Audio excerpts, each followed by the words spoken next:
The year is 1897. Sir Albert Cook, a British physician working in Uganda, encounters a peculiar and alarming condition. Patients present with large open sores, their flesh seemingly consumed by an unseen force. This marks the first documented encounter with Buruli ulcer, a debilitating flesh-eating disease.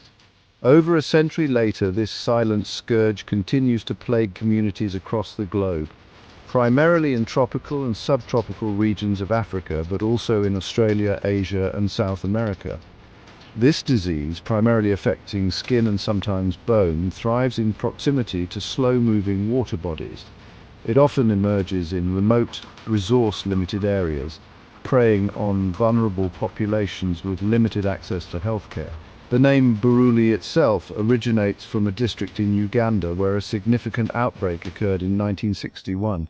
Today, Buruli ulcer serves as a stark reminder of the disparities in global health and the constant battle against emerging infectious diseases. The World Health Organization recognizes Buruli ulcer as a neglected tropical disease, a group of infections disproportionately affecting impoverished communities in the tropics. Despite its severity, Buruli ulcer receives relatively little attention compared to other infectious diseases.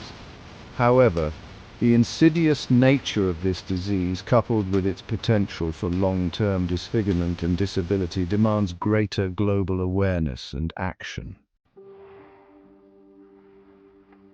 Buruli ulcer results from infection with a bacterium known as Mycobacterium ulcerans.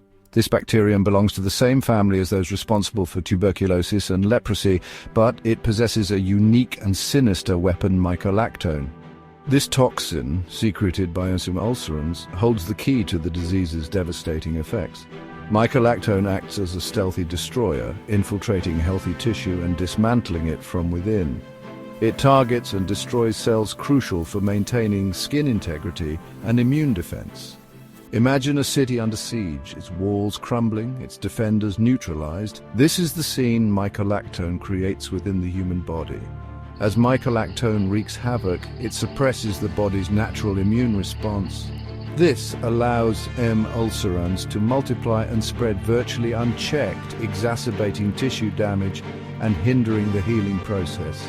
The interplay between bacterial proliferation and toxin production creates a vicious cycle, leading to the characteristic large painless ulcers that define Buruli ulcer. Despite decades of research, the exact mode of transmission for Buruli ulcer remains an enigma. Scientists have pieced together clues, but the puzzle is not yet fully solved. What is clear is the strong association between the disease and environments near stagnant or slow-flowing water bodies. Evidence suggests that ulcerans thrives in these aquatic environments, potentially residing within water bugs, snails, and other organisms. However, the precise mechanism of transfer to humans remains elusive. Direct contact with contaminated water is a possibility, but transmission through insect bites or even inhalation of aerosolized bacteria are also being investigated. Adding to the complexity, there is no evidence of human-to-human transmission. This suggests that environmental factors and potential vectors play a crucial role in the spread of Buruli ulcer. Understanding the intricate web of interactions between the bacteria, the environment, and potential intermediary hosts is paramount to developing effective control strategies. The impact of Buruli ulcer extends far beyond physical suffering. This disease carries profound social, economic, and psychological consequences for individuals, families, and communities. The stigma associated with visible lesions can lead to social isolation, discrimination, and mental health issues. Children are particularly vulnerable, as the disease can interrupt their education and development. The cost of treatment, often prolonged and requiring specialized care, can cripple families already struggling with poverty. Moreover, the long-term disabilities caused by Buruli ulcer, such as contractures and limb deformities, can limit opportunities and perpetuate cycles of poverty. Buruli ulcer serves as a stark reminder of the interconnectedness of health, poverty, and social equity. Addressing the burden of this disease requires a multifaceted approach that encompasses not only medical interventions but also social support, economic empowerment, and community engagement. Section 5. Recognizing the enemy, clinical features and stages. Buruli ulcer typically begins as a painless nodule or swelling, often mistaken for an insect bite or a harmless skin condition. This early stage, known as the pre-ulcerative stage, can last for weeks or even months. As the disease progresses, the nodule enlarges and softens, eventually breaking down to form an ulcer. The ulcerative stage is characterized by the classic feature of Buruli ulcer, a large, open sore with undermined edges. The ulcer is typically painless, even when extensive, due to the nerve-damaging effects of mycobacterium. In severe cases, the ulcer can extend deep into the underlying tissue, affecting muscles, tendons, and even bones. If left untreated, Buruli ulcer can lead to severe complications, including secondary infections, contractures, and permanent disability. The advanced stages of the disease can be truly debilitating, leaving individuals with disfigurement, limited mobility, and a diminished quality of life. Section 6. Unmasking the culprit, diagnosis of Buruli ulcer. Diagnosing Buruli ulcer in its early stages can be challenging, as the symptoms often mimic other skin conditions. A high index of suspicion, particularly in individuals residing in or traveling to endemic areas, is crucial for timely diagnosis.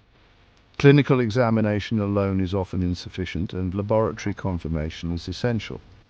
The gold standard for diagnosis is the detection of Mycobacterium ulcerans DNA in a skin biopsy specimen using a technique called polymerase chain reaction, or PCR. This highly sensitive and specific test can identify the presence of the bacteria even in small quantities. Other diagnostic methods include microscopy, culture, and histopathology. Early diagnosis is paramount for improving treatment outcomes and minimizing long-term consequences. Delayed diagnosis can lead to more extensive tissue damage, prolonged treatment duration, and an increased risk of complications. Section 7. Shielding ourselves, prevention and protection. The lack of a clear understanding of Buruli ulcer transmission poses significant challenges for prevention. However, certain measures can help reduce the risk of infection, particularly in endemic areas. These include minimizing contact with potentially contaminated water. Avoid swimming, bathing, or washing clothes in stagnant or slow-flowing water bodies, especially in areas where Buruli ulcer is prevalent. Wearing protective clothing when exposure to water is unavoidable. Wear long-sleeved shirts, long pants, and waterproof boots to minimize skin contact. Using insect repellent. Although the role of insects in transmission is not fully established, using insect repellent can provide an additional layer of protection. And practicing good wound care, clean and cover any wounds promptly to prevent contamination. Community-based education and awareness campaigns are vital for disseminating information about Buruli ulcer, its symptoms, and preventive measures.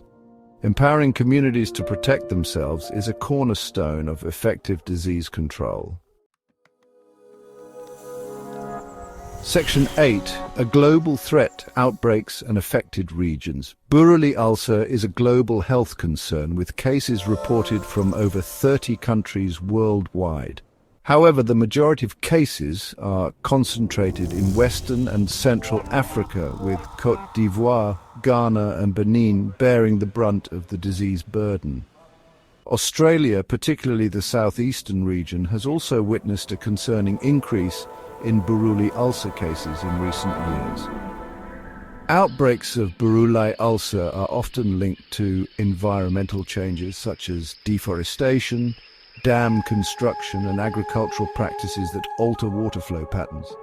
These disturbances can create favorable conditions for Mycobacterium ulcerans proliferation, increasing the risk of human exposure.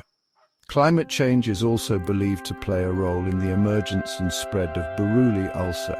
Rising temperatures and altered rainfall patterns can impact the distribution and abundance of potential vectors and influence the survival of Mycobacterium ulcerans in the environment. Section 9. Fighting back, treatment, research and hope. The standard treatment for Buruli ulcer involves a combination of antibiotics and wound care. The World Health Organization recommends a combination of rifampicin and clarithromycin, administered daily for 8 weeks. This regimen has proven highly effective in killing Mycobacterium ulcerans and promoting healing. Wound care is equally important in managing Buruli ulcer. This may involve daily dressing changes, wound debridement to remove dead tissue, and skin grafting in severe cases. Physiotherapy and rehabilitation are often necessary to restore mobility and function. Despite advances in treatment, challenges remain. The long duration of antibiotic therapy can lead to side effects and adherence issues. Moreover, access to specialized care, including surgery and rehabilitation, remains limited in many endemic areas. Research into new and improved treatments for Buruli ulcer is ongoing. Scientists are exploring shorter antibiotic regimens, novel drug targets and immunotherapies to enhance the body's natural defenses against Mycobacterium ulcerans. The fight against Buruli ulcer is a testament to the power of collaboration, innovation and unwavering dedication. By unraveling the mysteries of this enigmatic disease, we can develop effective prevention strategies, improve treatment outcomes, and ultimately relegate this silent scourge to the annals of history. Thank you for watching. Don't forget to subscribe to our channel for more updates and information.